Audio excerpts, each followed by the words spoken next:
Bueno, entonces vamos a continuar con los factores de riesgo y de protección. Finalmente tenemos los factores al nivel de la comunidad, que también tiene que ver con lo que estamos tratando de hacer con este programa. Bueno, por un lado, los factores de riesgo incluyen simplemente la disponibilidad o la exposición al uso de sustancias, la presencia intensa o exposición a carteles o tráfico de drogas y la representación en los médicos de comunicación, que creo que me estaba mencionando acá, ¿no? Entonces, por el otro, también tenemos la actitud por parte de la comunidad. Capaz la comunidad, ¿qué tipo de actitud tiene con respecto al uso de drogas? ¿Son totalmente contra el uso de drogas o son como más relajados con esto? Entonces, todo esto influye la vulnerabilidad de que una persona desarrolle, ¿no?, un problema de drogas. Y al mismo tiempo, como factores de protección, tenemos programas educativos y preventativos a largo plazo. Tenemos programas que puedan fomentar las habilidades académicas y de afrontamiento y de liderazgo en los estudiantes para poder superar algunos de estos factores de riesgo, y también la promoción de alternativas positivas, como por ejemplo cuando decían una persona que tiene estrés, fuma. Vamos a darles ejemplos, otras alternativas más positivas, más productivas de lidiar con estos problemas. Entonces, ¿cómo reducir el riesgo de abuso de sustancias en la juventud? Que creo que es el comentario que había hecho usted anteriormente. Bueno, ahora que sabemos que la vulnerabilidad de desarrollar un problema de adicción está determinada por la interacción de factores de protección y factores de riesgo, la idea es tratar de inclinar esta balanza a favor de los factores de protección, ¿no? Entonces, obviamente hay factores que nosotros no podemos controlar, como la genética, hasta en un punto los conflictos que ocurren en el hogar, pero sí hay muchas cosas que sí podemos controlar o influenciar, y estos incluyen fomentar la educación, tratar de identificar cuando un estudiante tiene algún problema, tratar de mantener una mente abierta, discusión abierta con los estudiantes. Bueno, entonces hablando de la educación, los centros educativos son lugares ideales en donde implementar programas de prevención para los estudiantes. Los programas de prevención más exitosos son aquellos que se centran en las capacidades sociales y académicas de los estudiantes, así como ejercicios interactivos para fomentar confianza, creatividad, capacidades sociales, pensamiento crítico, solución de problemas, liderazgo y estrategias de afrontamiento. Y estas son las temáticas que nosotros tratamos de abordar con este programa, ¿no? Entonces, por ejemplo, con la educación de la salud mental que nos presentó el doctor Arun Ravindran y la doctora Castrillo, con esto tratamos de promover la educación sobre la salud mental, así como las estrategias de afrontamiento, y con estos módulos suplementarios tratamos de fomentar las capacidades sociales, el pensamiento crítico, las capacidades de liderazgo, etc. El tercer módulo que vamos a discutir hoy, que es parte de los módulos suplementarios, es sobre la responsabilidad social. Y la meta de este módulo es promover los comportamientos socialmente conscientes y responsables en los estudiantes. En este módulo se abarcan las temáticas del prejuicio y la discriminación y la violencia basada en género. Y esto se hace a través de actividades que promueven la autorreflexión, las conversaciones entre los compañeros. Entonces, más o menos como lo que hicimos en los otros módulos, y que les otorga la oportunidad de compartir y discutir con los compañeros un poco los contenidos de este módulo. Entonces, una de las cosas que abordamos aquí es lo del prejuicio y la discriminación. Entonces, como muchos sabrán, el prejuicio es el acto de juzgar o hacer suposiciones sobre una persona en base solamente de su apariencia o su afiliación personal. Y el problema con esto es que cuando las suposiciones y las generalizaciones sobre las personas no son cuestionadas por la sociedad, con el tiempo pueden convertirse en estereotipos y la gente puede comenzar a aceptarlos como verdades, ¿no? Entonces, sobre todo cuando se trata de la juventud, que puede conseguir información de tantos lugares, es importante que fomentemos el pensamiento crítico en los estudiantes, los actos socialmente responsables y prevenir cosas, comportamientos e ideologías dañinas como los prejuicios y la discriminación. Y los prejuicios y la perpetuación de estereotipos también pueden conducir a la discriminación. Entonces, en este módulo, a través de diferentes actividades, les presentamos a los estudiantes que generalmente seguramente tendrán una idea de estos diferentes tipos de prejuicios y discriminación, pero lo que se abarca en este módulo, en las actividades, son los prejuicios y o discriminación basada en edad, basada en religión, homofobia, clasismo, sexismo y racismo. Y aquí les doy algunos ejemplos de actividades estudiantiles para este módulo. Y como verán aquí, como muchas de las actividades en estos módulos suplementarios, hay cuestionarios y otros ejercicios que promueven las conversaciones entre los compañeros de la escuela.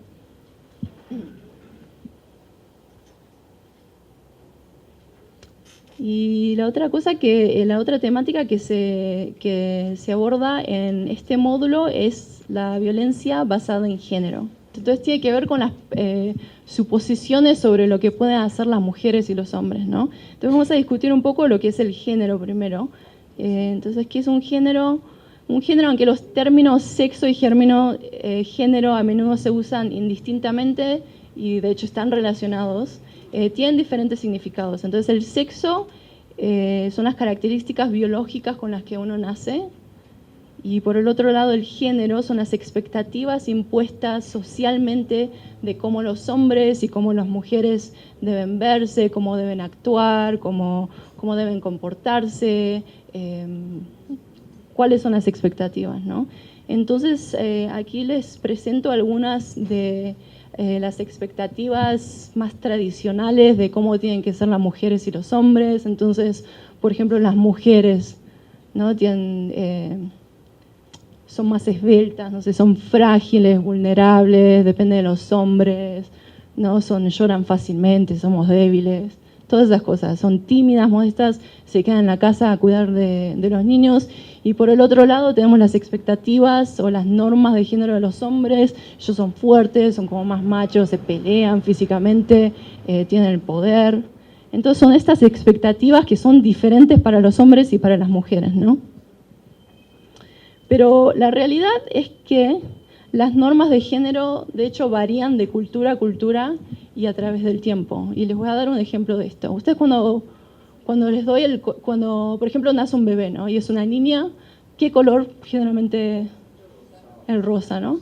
En muchos países esto es verdad. Para las niñas les compramos ropas rosas, para los niños es celeste, pero de hecho esto no es lo mismo en todos los países. En Bélgica, por ejemplo, el rosa se considera un color fuerte y masculino, y por el otro lado el color celeste se lo considera como más delicado y frágil.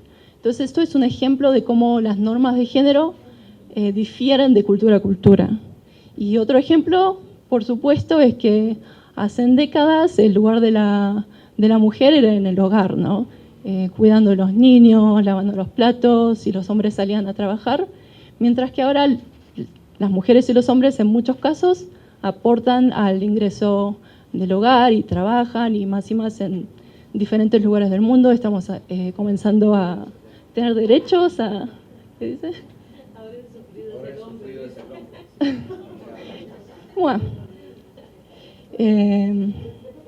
Bueno, entonces lo que estamos tratando de decir con esto es que las normas de género varían de cultura a cultura, varían con el tiempo, y son realmente expectativas impuestas, creadas por la sociedad.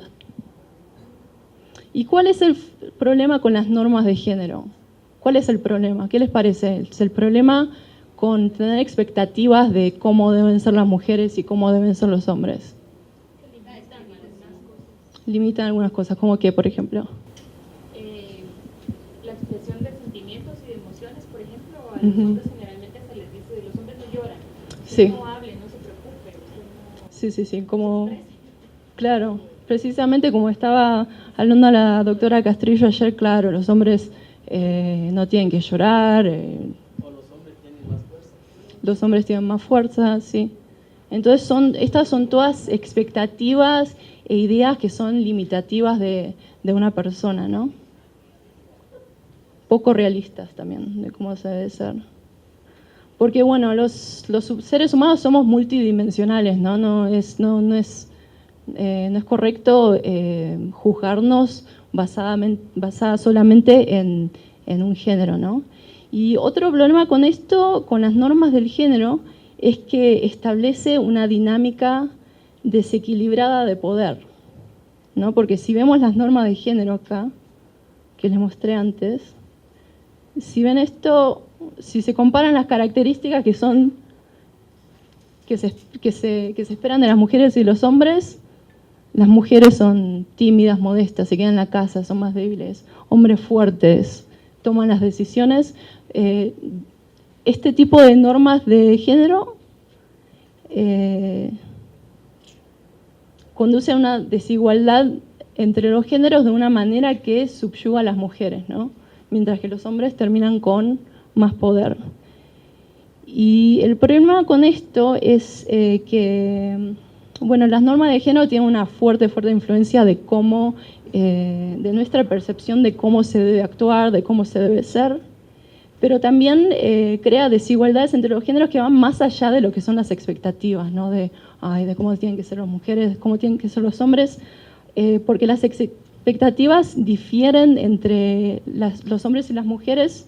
Esto también lleva a un desequilibrio en el poder entre los hombres y las mujeres, en desigualdades en el cuidado y el acceso a diferentes servicios en la comunidad, en las oportunidades para el empleo, incluso salarios. Esto es bastante común en el mundo. Una mujer y un hombre pueden tener el mismo trabajo, pero las mujeres, según los estudios, recibimos más o menos 70% del salario por el mismo trabajo. Y también lleva a desigualdades con la participación y la representación política. Bueno, es a diferentes niveles el problema del machismo, creo que existe en muchos lugares, y bueno, la idea es tratar de romper esta perpetuación de los estereotipos de que las niñas barren y los hombres no sé lo que hacen. Especialmente los estudiantes, ¿no? Porque son jóvenes y es en esta edad que se empiezan a formar ideas, o sea, muchas ideas se empiezan a formar cuando son pequeños, con cosas que ven en la casa, pero en la adolescencia ahí es cuando realmente se empiezan a adoptar sus propias ideas, y es importante educarlos a ellos a fomentar esta igualdad entre los géneros, ¿no? Y enseñarles que realmente estas normas de género, bueno, con este tema de las desigualdades entre los géneros, como había mencionado aquí, aquellos que rechazan las normas, no sé si era usted o aquellos que rechazan las normas tradicionales de género a menudo experimentan juicio, rechazo, discriminación y abuso. Entonces, esta forma de violencia en contra de una persona solamente basada en su género es lo que llamamos la violencia basada en género. Y como aquí habían mencionado, no solamente quiere decir violencia contra el género femenino, sino que también sucede contra el género masculino. Pero la mayoría de los casos, aunque tantos hombres como mujeres pueden experimentar este tipo de violencia, la mayoría de las víctimas en todo el mundo son las niñas y las mujeres, y tiene que ver con las normas de género de lo que subyuga a las mujeres a una posición más débil, ¿no? Entonces, bueno, cuando hablamos de violencia, generalmente pensamos que violencia es violencia física nada más, ¿no? Pero la realidad es que la violencia, incluyendo la violencia de género, se manifiesta en varias formas. Incluye la violencia psicológica o emocional, que incluye ejemplos como la intimidación basada en el género, acoso sexual, aislamiento, insultar, controlar la apariencia de una persona y el círculo social de una persona y las insinuaciones sexuales. También existe la violencia sociocultural, que esto también varía de cultura a cultura. Entonces hay lugares en el mundo donde la mutilación genital femenina es común. Cuando llegan a la adolescencia, también incluye ejemplos como la violencia relacionada con el honor, herencia de la esposa y su propiedad, matrimonio infantil, exposición sexual forzada y ponerle el precio a la novia. Otro tipo de violencia de género incluye la violencia sexual, de lo que hablamos antes, todas las formas de conductas de naturaleza sexual, verbal o física, forzadas, tales como la violación, el abuso sexual infantil, el acoso sexual y el tráfico de personas para explotación sexual. Y finalmente tenemos la violencia económica, que se trata de la apropiación de la propiedad, privación de las necesidades de la persona, control de los ingresos de las víctimas, prohibición de empleo y exclusión en la toma de decisiones. Entonces es importante que los estudiantes entiendan todos estos diferentes tipos de violencia, porque es por medio del conocimiento que ellos pueden identificar estos tipos de violencia, saber si lo están experimentando y prevenir estos tipos de violencia, ¿no? Entonces acá les doy unos ejemplos de actividades estudiantiles que desarrollamos para este módulo y como verán acá, este ejercicio, por ejemplo, nos da diferentes hechos mundiales que son ejemplos de violencia basada en género y el ejercicio que se pide acá es que los estudiantes trabajen en grupos y que identifiquen qué tipo de violencia basada en género está ocurriendo en cada uno de estos hechos.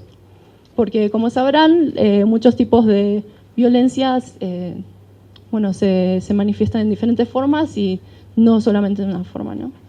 Y después acá tenemos otro ejercicio donde tenemos algunos mitos y realidades sobre la violencia basada en género. Entonces acá les pedimos a los estudiantes que trabajen en grupo, que discutan y que decidan si cada una de estas declaraciones son ejemplos de mitos o realidades.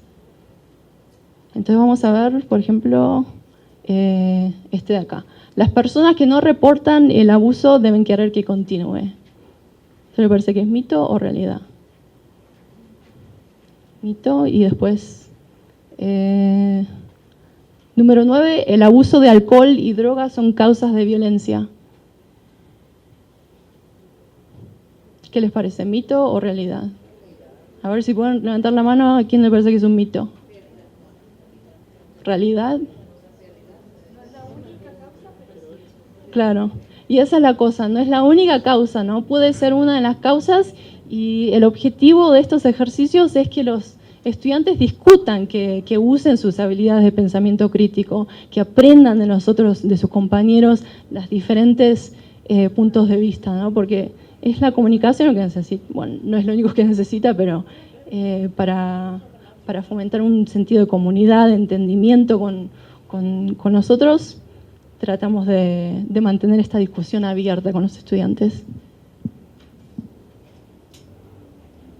Bueno, entonces, promoviendo la igualdad.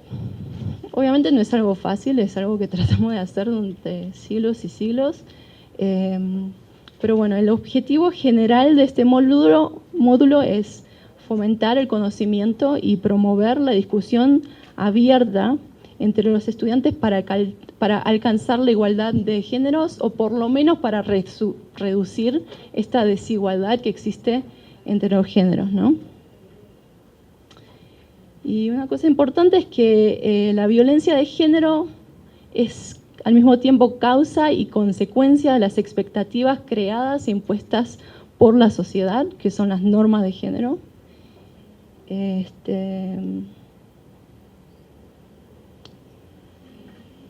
Y no es un problema que afecta solamente a las mujeres, sino que tiene consecuencias a nivel individual de la persona que está afectada, tiene consecuencias a nivel en la familia, en la comunidad, y también afecta cómo se desarrolla una sociedad. Si se limita a lo que una mujer puede hacer, lo que un hombre, cómo un hombre debe ser, entonces esto afecta a la sociedad.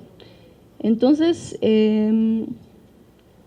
con las actividades de este módulo, les alentamos a ustedes a que los alienten a sus estudiantes a tomar una posición en contra de la violencia basada en género a través de la educación sobre las causas sociales y culturales de la violencia basada en género y que alienten a los jóvenes a cuestionar esta idea de inferioridad, superioridad de los géneros y discutir maneras como comunidad de tomar una posición contra estas desigualdades que existen.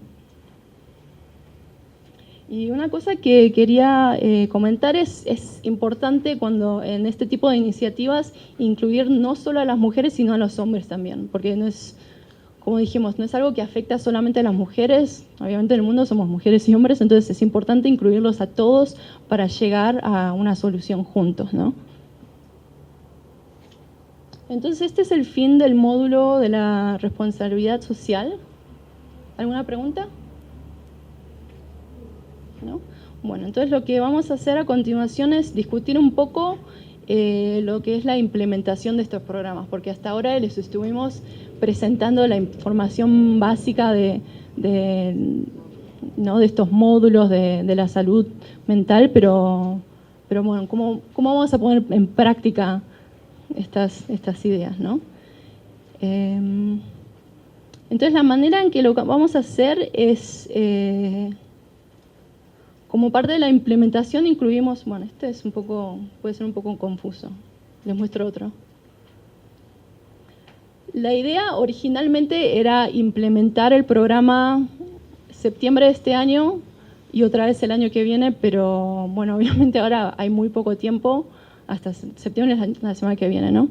Entonces la manera que lo van a implementar es, primero vamos a tener una evaluación de estudiantes antes de la implementación, y voy a hablar un poco de esta evaluación. Esta evaluación son básicamente cuestionarios para los estudiantes para darnos una idea de las actitudes que tienen sobre la enfermedad mental, sobre el conocimiento que tienen. Es más o menos como las evaluaciones que les dimos ayer a ustedes, pero más largos. Entonces esto es lo primero que vamos a hacer.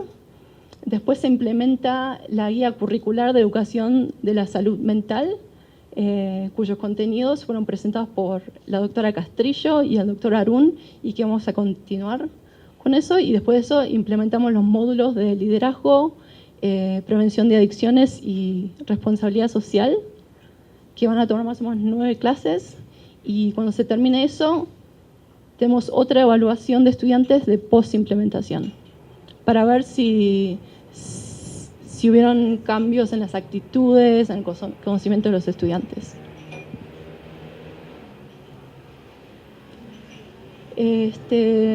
Bueno, otra cosa es que si ustedes se fijan en la guía curricular y en los módulos suplementarios, o sea, no hace falta mirar ahora, pero es importante que ustedes lean estos contenidos, porque cuando lean van a entender realmente cómo implementar este programa.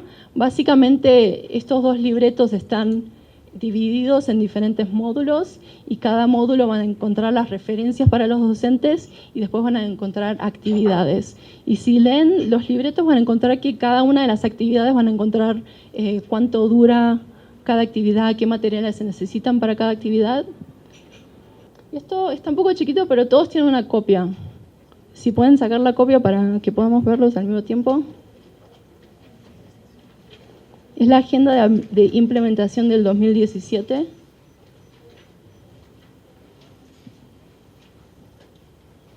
Que bueno, no sé si vamos a llegar a poder implementar el programa este año, pero con esto pueden darse un vistazo de exactamente qué módulos implementar, qué días, qué actividades hay por módulo, cuánto dura cada actividad.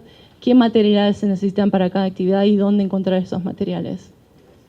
Okay, entonces esto es para el 2017, pero para el 2018 vamos a producir estos... ¿cómo se dice?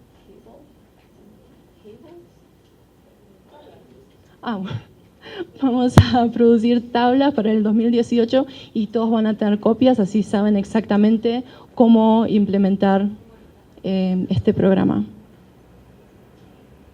Entonces vamos a volver un poco a lo de las evaluaciones de estudiantes. Como les decía antes, las evaluaciones de estudiantes son los cuestionarios de evaluación de antes y después de la implementación para darnos una idea de las actitudes y los conocimientos de los estudiantes. Son aproximadamente 15 páginas y también tienen copias de estos que les entregamos ayer como parte de las carpetas. Que cuando les dé copias de estas evaluaciones a los estudiantes, que los impriman directamente en la impresora en vez de hacer fotocopias. Pero en este momento no estoy segura de que si van a ser ustedes los docentes los que van a hacer copias para los estudiantes o si les vamos a proveer a ustedes las copias de estos cuestionarios. Y sí, bueno, entonces acá ya tienen el sitio web, lo único que tienen que hacer es poner eso en la computadora, no van a necesitar el nombre del usuario. Si ponen eso van a poder tener acceso a los videos. ¿Qué? ¿Alguna otra pregunta? Bueno, entonces en las evaluaciones de los estudiantes, así como en las evaluaciones que tuvieron ustedes, tienen muchas preguntas. Algunas preguntas requieren que los estudiantes compongan las respuestas y otras son preguntas con... Sí. Bueno, una instrucción importante que les quería dar con las preguntas que tienen múltiples opciones de respuesta es que, bueno, que les pidan a los estudiantes que elijan la respuesta correcta y para responder esto que rellenen por completo el círculo correspondiente a la respuesta. Esto es importante para cuando evaluemos las respuestas. Estos documentos se los vamos a mandar todos también. Estos yo ya se los mandé a la Organización Panamericana de la Salud y la coordinadora del proyecto local se los va a mandar a ustedes, porque ustedes son los representantes de cada una de las escuelas, ¿no? Entonces no se preocupen, van a recibir todos los materiales que necesitan para poder implementar el programa, con todo lo que necesitan. ¿Okay? ¿Otra pregunta? Ok. Entonces les pedimos, cuando les den las evaluaciones a los estudiantes, hay un par de cosas que son muy importantes. Una es que por cada pregunta que haya una sola respuesta para este tipo de preguntas con múltiples respuestas, que rellenen por completo el círculo correspondiente a las respuestas y que respondan a todas las preguntas en todas las páginas, porque muchos de los estudiantes o no van a querer responder todo o capaz se pasan de una página, así que por favor cuando les den las instrucciones a los estudiantes y cuando colecten los cuestionarios rellenados por los estudiantes, que se aseguren que todas las preguntas están respondidas. Una consulta. Sí. ¿Esa evaluación tiene unas respuestas correctas, incorrectas? No. No. No. O sea, no hay una clara respuesta. No. Sí, ellos tienen que responder de acuerdo a lo que ellos sientan o piensen. Sí. Bueno, entonces eso es más o menos básicamente cómo vamos a implementar el programa y creo que con la doctora Virginia Ortiz vamos a discutir un poco más de cómo implementar y creo que van a haber preguntas o dudas sobre la implementación, ¿no? ¿Los estudiantes tienen acceso al Internet? ¿Tienen computadoras con acceso al Internet? ¿O ustedes también? Porque para alguna de las presentaciones, y como mencionó el señor allí, que algunas actividades requieren videos que lo van a poder acceder por medio de Internet, ¿no? Entonces, si no tienen Internet, que nos avisen, así les podemos dar como un CD o un USB con todos los documentos que no requieran Internet. ¿Y proyectores tienen? Sí, y computadoras, pero una. Sí. Bueno, igual para estas actividades, mientras que tengan durante la clase las dos cosas, eso es suficiente y nosotros les vamos a mandar los documentos. ¿Otra pregunta? No se ha decidido todavía, pero seguramente no, porque no hay mucho tiempo, porque también requiere preparación por parte de ustedes, ¿no? Entonces, 4 de septiembre es el lunes que viene, que quiere decir que tienen que leer todo esto, no dormir para poder dar estas clases. Así que creo que seguramente vamos a implementar el año que viene y cuando llegue el momento les vamos a dar más información de exactamente cuándo implementar cada módulo, qué actividades, qué se necesita para cada actividad, dónde encontrar estas actividades, etcétera.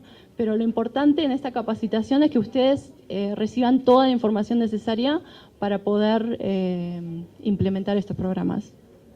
¿Otra pregunta? Yo solo les quiero agregar algo basado en la experiencia de nosotros en Nicaragua. Es fácil. Uno ahorita ustedes lo pueden ver como un montón, como muy difícil. Su cerebro todavía está procesando un montón de información. Pero la guía es bien didáctica y las presentaciones, como ustedes vieron, se explican prácticamente por sí solas. Y entonces, como hay muchas guías de preguntas, muchos trabajos grupales donde los muchachos ponen sus sentimientos y hacen cartulinas, ¿verdad? Y participan y exponen y todo. Entonces la clase se hace bien dinámica y se hace bien interesante para el adolescente. Entonces, a pesar de que ustedes están aprendiendo ahorita, va a ser fácil para ustedes replicarlo. Entonces no se sientan ahorita abrumados ni pensando ni se estresen, ¿verdad? Exactamente, pensando de que no van a poder, porque en realidad el libro que sirve de guía indica paso a pasito, lo lleva de la mano en cómo hacer las cosas, y a la hora de llegada sí los muchachos se comprometen y sí participan bastante, y entonces van a ver que les va a ir bien.